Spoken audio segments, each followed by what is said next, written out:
Aitaren eta semearen eta Espiritu Santuaren izenean, jauna zuekin, semideok, aitor ditzagun humiltasunez gure pekatuak, misterio santuak behar bezala ospatuak izateko. Erruki, jauna. Kristo erruki. Erruki, jauna.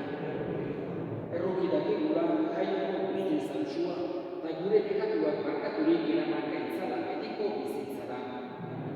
Egin dezagun otoinuz. Hoi jainko, bihotz garbi eta zintzoengan biziko zerala agindu duzu. Zure graziari esker, egin gaitzazu zure bizileku izateko gai. Zure seme Jesukristo gure jaunaren bitartez zuekin eta Espiritu Santuarekin batean, jainko eta errege bizi baita, gizaldi eta gizaldietan.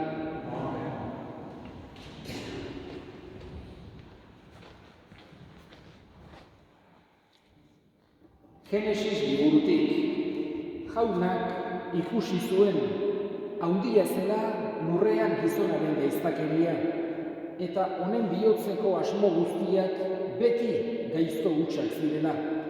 Damutu zitzaion jaunari gizona lurrean egina, eta bihotza mindurik esan zuen, erraustu egingo dut lurraren gainetik egin dudan gizona, eta gizonarekin batean abere, suge eta zeruko hegaztiak, damu duteta hoiek egina.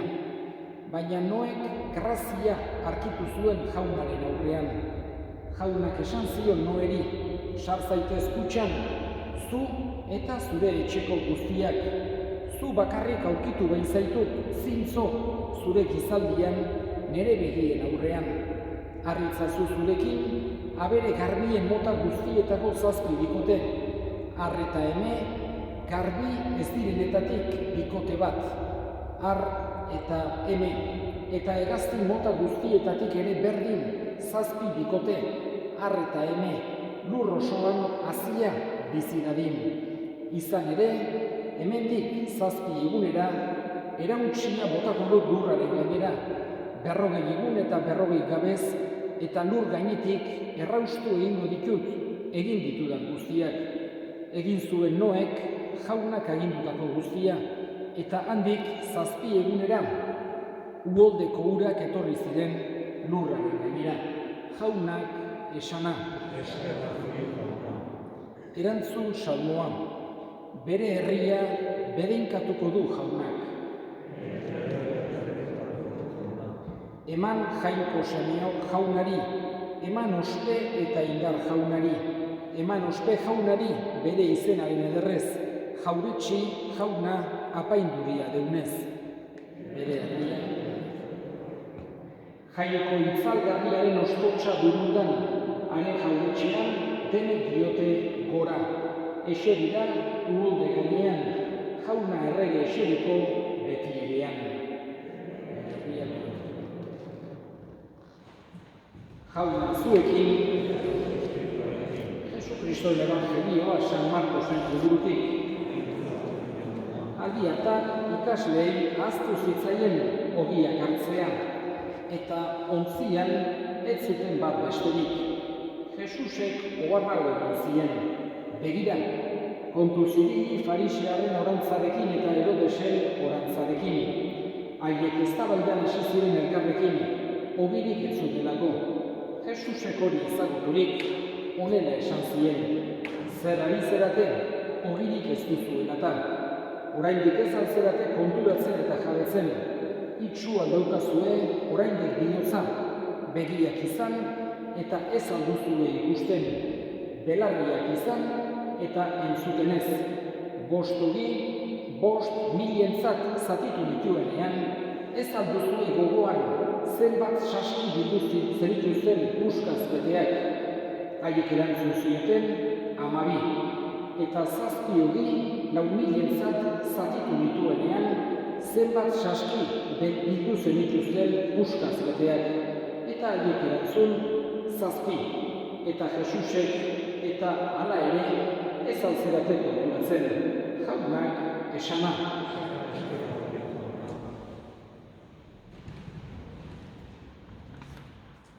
Zuzen ere, urtean zeharreko momentuz, azken eguna ari gara ospatzen. Biharkoan Ganizunari hasiera emango diogu eta gero segidan Paskoa. Beraz, 3 hilabetez, bestelako esan dezaket, bai aurrena kolore morea, gero txuria eta tartean tokatzen diren festak eta izango ditugu, baina urtean zeharreko egunerokotasun horri utziko diogu 3 hilabetez edo. Horregatik, gaurko honetan entzun dugu Genesis liburutik, gero maiatzen egorera berriz ere segituko dugu Genesis liburuarekin. Baina entzun dugu hain zuzen ere Noeren historiaren hasiera. Eta hori esaten dut jarraipena emango diogulako gero historioi. Edozein kasutan ari gira Genesia irakurtzen lehenengo liburua. Eta hori agertzen zaizkigu aurrena munduaren sorrera, gero Adan eta Eva, Kain eta Abel, eta gero agertzen zaigu Noe. Halako garrantzia ematen zaio Noeren historioari, batez ere ikusiz garai hartako uholde dira eta jagoikoak nola salbatu zuen eta historia guztiak kontutan ikutzen. Gero segitzen agertzen da Babel gotorlea eta gero azkenik Abraham agertzen zaigu Genesian. Israel herriaren aita eta izugarrizkoki inportantea dentean.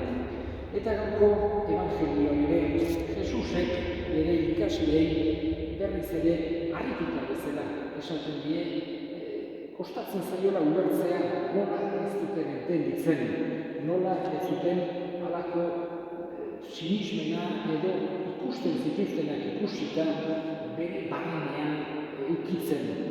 Gero, egia da, une hartan pixkoak gauzak ikusten zituzten, baina gehiagik ulertu gabe. Eta gero piztuerak ondoren berriz ere esan dezake halako edo berriz beste bizipen berri bat zuten ikasle eta orduan ulertu zituzten, lehen ulertzen zituzten gauza asko.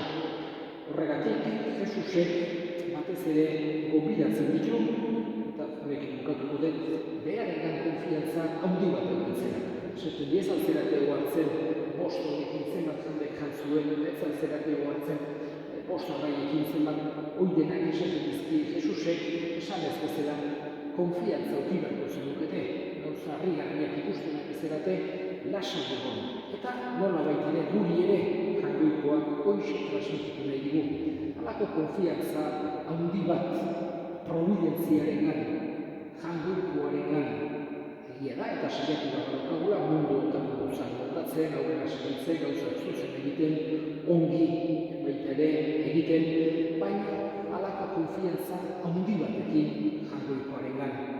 Berak egin dituela, berak maite dituela, bere eskuetan gaudela.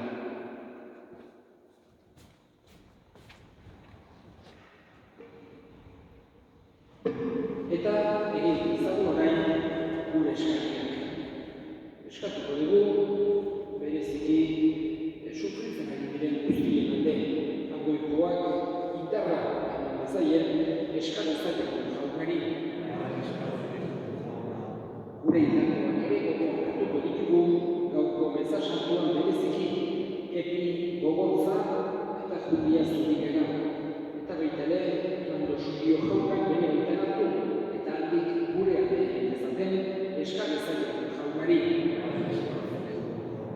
Entzun aita honak bihotzez egiten dizkizugun eskaria Jesu Kristo jaunari bitartez.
zeralako egin zenuen gizona, eta bere erruz galduta zegoena, erosi egin zenuen errukizueterik, Jesu Kristo gure jaunaren bitartez. Beronen bitartez, aingeruek zure aurkitasuna goresten duten. Espiritu doak zuen zure ospea goratzen, goiko inaren zuri hauste zagut egiten. Poztasunerak bai ditu, zerutar guztiak elkartzen. Onar izazu jauna, haien gorespenekin bat egin ditzagula guk ere gure kantu itxoa.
Afalondoa berdin izaturik, berriz ere eskerrak emanez, bere ikasle eman zien esanez. Hartza zuen eta edan guztio puntatik. Hau ere odolaren kamizetatan, itun berri eta betikoaren odola. Zuentzat eta askorentzat bekatuak barkatzeko esuriko dena. Egiztuean nere gabe.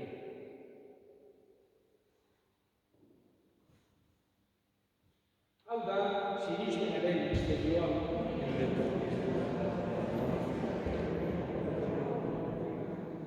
Horregatik jauna zure semearen heriotza eta piztuera gogoratuz, biziaren ogia eta xapapenaren kaliza eskaintzen dizkizugu zuri eskerrak emanez, aldalean zure sarritzari onartu gaituzulako.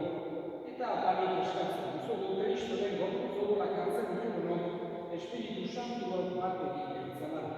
Gogoan izan jauna, mundu guztia zabaldurik dagoen zure elizan. Eramazun maitasunasuna, Frantzisko gure ikasantuarekin, Frantzisko gure hartzaiarekin eta izkizon guztiekin batean. Gogoan izan jauna, bizteko itxaropenean badiran gure senideak, berezikin, Eti Gogotza, Julia Zubiraga, Fernando Subio, ari izazun zure horregiaren agitan. Errokizak izkiru horren, guk guztiok betiko bizitzek etxedezagun. Kantoikoaren Ama Maria Koatxoarekin, San Jose Teresenarekin, Apostolu Santuekin eta gizati guztietan zure aniskinen izan diren santuekin. Haiekin batean gure zaitzagun, Jesu Kristo zure semearen bitartez. Honen bitartez, honekin eta honekan, zuri eta gabeko alboztidun hori Espiritu Santuarekin batean, ospe eta hiltza guztiak gizati eta gizati guztietan. Salbatzaileak, agin eta erakutxien jarraituz, bildur gabe esan dezagun. Gure eta zegoetan zeraman, santu izan bedi zure izena. Etorre di zure alenua, egin bedi zure naia zerua bezala jarraiarekin. Emain gaurreko motako egian, markatu gure zorrak, guk ere gure zorrak markatzen duzio. Eta ez gure taldean, baina atera gaitzen zuen. Atera gaitzen zuen jauna, gaitz guztietatik bai duzu batean gure zure erronkiak eskartekatik garbi bizi daitezen eta estualdietan sendo betiko zorionaren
Hona hemen jakoikoan egin du, txalma munduko bekatua kentzen duena, zorion sualde jauna